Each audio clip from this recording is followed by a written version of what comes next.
தன்னுடன் கல்வி கேட்ட திலீபன் என்பவர் மீது காதல் கொண்ட தயாளினியின் காதலுக்கு எமது சமூகத்தில் ஆழ ஊடுருவி இருக்கின்ற சாதியம் சார்ந்த சிந்தனை தடையாக இருந்திருக்கிறது. உண்மையில் என்ன நடைபெற்றது? சிரேஷ்ட விரிவுரையாளர் எந்த சந்தர்ப்பத்தில் கொலை செய்யப்பட்டார்? தாயாரின் கொலையுடன் மகள் எந்த அளவுக்கு தொடர்பு பட்டுள்ளார்? ஒப்புதல் வாக்குமூலம் அளிக்க விரும்புவதாக தயாளினியின் மகள் தெரிவித்த போதிலும் நீதிமன்ற காவலுக்கு உள்வாங்கப்பட்டு சிறைச்சாலைக்கு சென்ற பின்னர் ஒப்புதல் வாக்குமூலம் அளிப்பதே சிறந்தது என்று சட்ட ஆலோசனை வழங்கப்பட்டிருப்பதாகவும் சொல்லப்படுகிறது. சில சம்பவங்கள் அவர் தன்னுடைய கணவனின் மிரட்டலுக்கு பணிந்து சூழ்நிலை கைதியாக திருகோணமலை வரை ஒத்துழைத்து சென்றாரா என்ற கோணத்திலும் சிந்திக்க வைக்கிறது. தனது கைத்தொலைபேசி லொக்கேஷன் தேடப்படும் என்பதை தெரிந்து வைத்திருந்த தயாளினியின் மகள் தனது அண்ணனுக்கு தனது இருப்பிடத்தை தெரியப்படுத்துவதற்காக கணவனுக்கு தெரியாமல் கைத்தொலைபேசியை ஓன் பண்ணினாரா? ஆனால் இவையும் கலாநிதி தயாளினி திலீபன் என்ற சித்த மருத்துவ துறையின் சிரேஷ்ட விரிவுரையாளரை இந்த சமூகத்துக்கு திருப்பி தரப்போவதில்லை.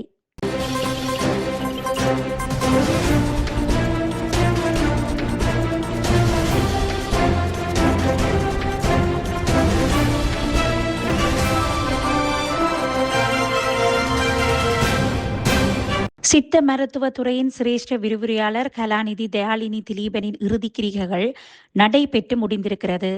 ஆயிரக்கணக்கான மக்களின் இறுதி அஞ்சலியுடன் அன்னாரின் இறுதி ஊர்வலம் நடைபெற்றிருக்கிறது.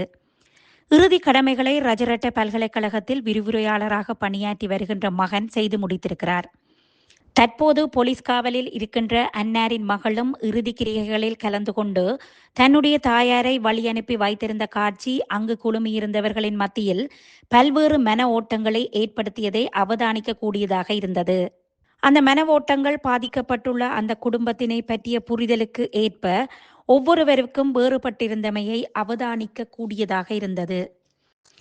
கடந்த சில நாட்களாக தமிழ் ஊடக பரப்பில், குறிப்பாக தமிழ் சமூக ஊடக பரப்பில் பரபரப்பான பேசு பொருளாக விளங்கிய சிரேஷ்ட விரிவுரையாளர் திருமதி தயாளினி திலீபனின் இறுதி நிகழ்வுகள் நிறைவடைந்த போதிலும் அவரின் கொலை பற்றிய முடிச்சுக்கள் முழுமையாக அவிழ்க்கப்படாத நிலையில் விசாரணைகள் தொடர்ந்து முன்னெடுக்கப்பட்டு வருகின்றன.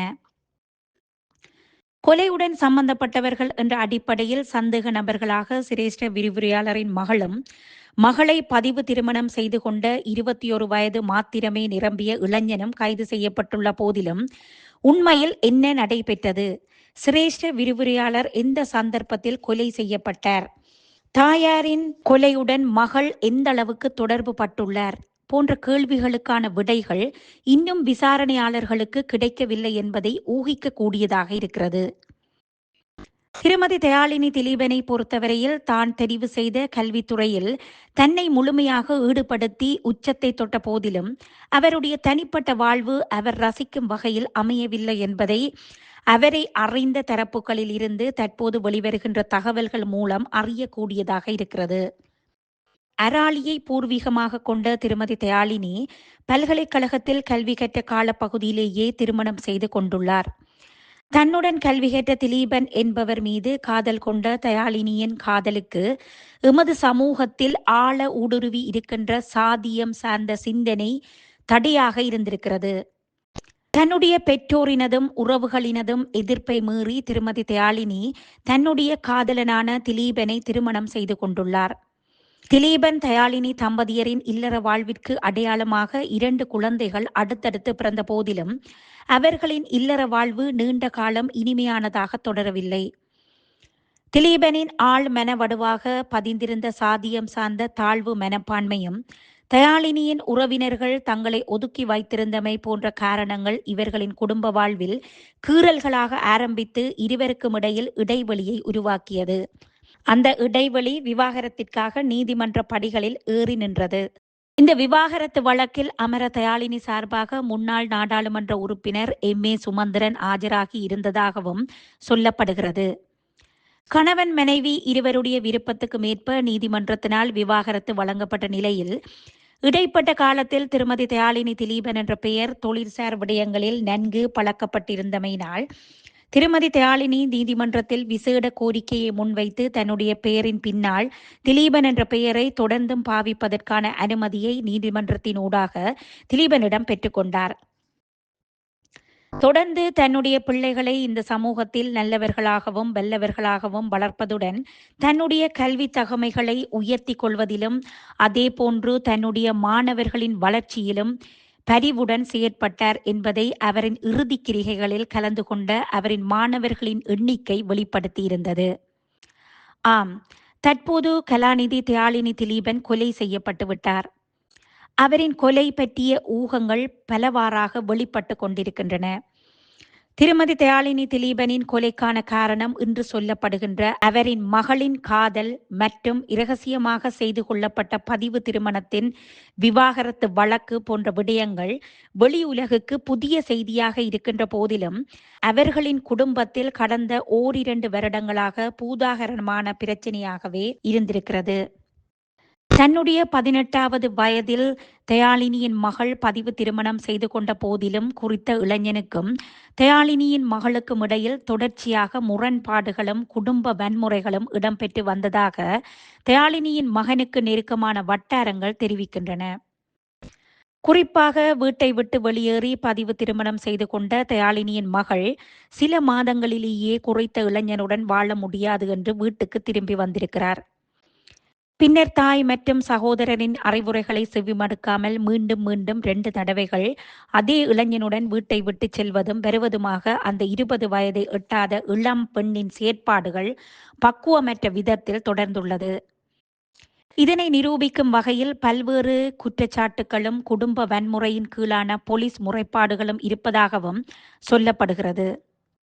தன்னுடைய சகோதரி வயது கோளாறு காரணமாக தவறான பாதையை தெரிவு செய்து பக்குவமற்று செயற்படுவதை எண்ணி தீராத கவலை கொண்டிருந்த தன்னுடைய தாயார் சகோதரியை மீட்டெடுத்து நல்ல எதிர்காலத்தை உருவாக்க வேண்டும் என்பதற்காக கடுமையாக போராடி கொண்டிருந்த நிலையிலேயே கொல்லப்பட்டிருக்கிறார் என்றும் அவரின் மகன் இறுதி நிகழ்வுகளில் கலந்து கொண்டவர்களுக்கு தெரிவித்திருக்கிறார்.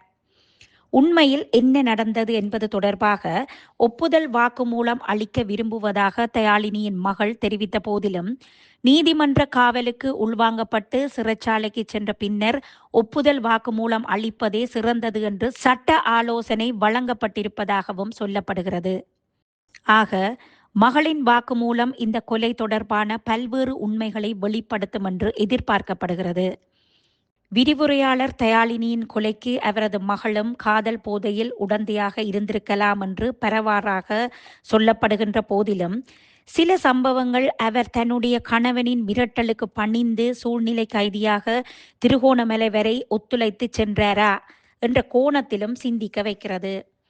தயாளினியை கொலை செய்து அவரின் உடலை அவருடைய காருக்குள்ளேயே ஏற்றிவிட்டு தன்னுடைய மோட்டார் சைக்கிளை தன்னுடைய வீட்டில் விடுவதற்காக எடுத்து சென்றதாகவும் அப்போது மனைவியான தயாளினியின் மகளும் அழைத்து சென்று மோட்டார் சைக்கிளை விட்டுவிட்டு வாடகை வாகனம் ஒன்றை பிடித்து மீண்டும் இருவரும் தயாளினியின் வீட்டுக்கு வந்து காரை எடுத்து கொன்று புறப்பட்டதாக விசாரணையின் போது சொல்லப்பட்டதாக கூறப்படுகிறது.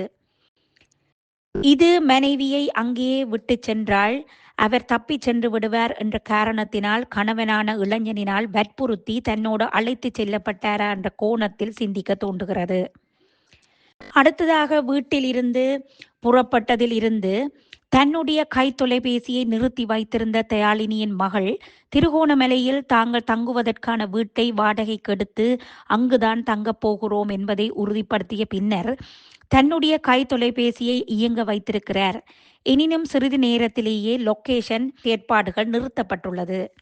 எனினும் குறுகிய நேரத்தினுள் குறித்த கைத்தொலைபேசி எங்கு இருக்கிறது என்ற இடத்தை அடையாளப்படுத்தி கொண்ட தயாளினியின் மகன் கொடுத்த தகவல்களின் அடிப்படையிலேயே குறித்த வீட்டை சுற்றி வளைத்து போலீசார் அவர்களை கைது செய்துள்ளனர். இது 2 கேள்விகளை உருவாக்கியிருக்கிறது. ஒன்று, தனது சகோதரனினால் தனது கைத்தொலைபேசி லொக்கேஷன் தேடப்படும் என்பதை தெரிந்து வைத்திருந்த தயாளினியின் மகள் தனது அண்ணனுக்கு தனது இருப்பிடத்தை தெரியப்படுத்துவதற்காக கணவனுக்கு தெரியாமல் கைத்தொலைபேசியை ஓன் பண்ணினாரா? அல்லது வேறு ஏதோ தேவைக்காக ஓன் பண்ணியவர் லொக்கேஷன் தங்களை காட்டி கொடுக்க போகிறது என்பதை உணர்ந்து சுதாகரித்து கொண்டு உடனடியாக அந்த ஆப்ஷனை கட் பண்ணினாரா என்பதே இந்த 2 கேள்விகள். இதற்கு சரியான பதிலை விசாரணையாளர்கள் கண்டறிவார்களாயின், தயாளினியின் கொலைக்கும் அவரது மகளுக்கும் எவ்வாறான சம்பந்தம் இருந்துள்ளது என்பதை அறிந்து கொள்ள முடியும். தயாளினியின் மகள் தன்னுடைய தாயின் கொலையில் சம்பந்தப்பட்டிருப்பாராயின், அவர் மிகவும் குரூரமான சிந்தனை செயற்பாட்டாளராக இருந்திருக்க வேண்டும். ஆனால் தயாளினியின் குடும்பத்தினை அறிந்தவர்கள், தயாளினி குழந்தைகளை வளர்த்த முறையினையும் தாய்க்கும் பிள்ளைகளுக்கும் இடையிலான அந்நியோன்யத்தையும் அறிந்தவர்கள், தாயை கொலை செய்யும் அளவுக்கு குரூரமானவர்களாக அந்த பிள்ளை இருந்ததில்லை என்பதை அடித்துச் சொல்கிறார்கள். எனவே தொடரவுள்ள விசாரணைகளும், தயாளினியின் மகள் வழங்கவுள்ள ஒப்புதல் வாக்குமூலமும், அதேபோன்று பதிவு திருமணம் செய்து கொண்ட இளைஞனின் வாக்குமூலமும் பல உண்மைகளை வெளிப்படுத்தும். ஆனால் இவையும் கலாநிதி தயாளினி திலீபன் என்ற சித்த மருத்துவத் துறையின் சிரேஷ்ட விரிவுரையாளரை இந்த சமூகத்துக்கு திருப்பி தரப்போவதில்லை. எனவே மேலும் தயாளினிகளை நாம் இழக்காத வகையில் இவரின் கொலை பற்றிய விசாரணைகளும், குற்றவாளிகளுக்கான தண்டனைகளும், குற்றத்துக்கு தூண்டிய ஏது நிலைகளும் எமது சமூகத்தில் விழிப்புணர்வை உருவாக்க பயன்படுத்தப்பட வேண்டும்.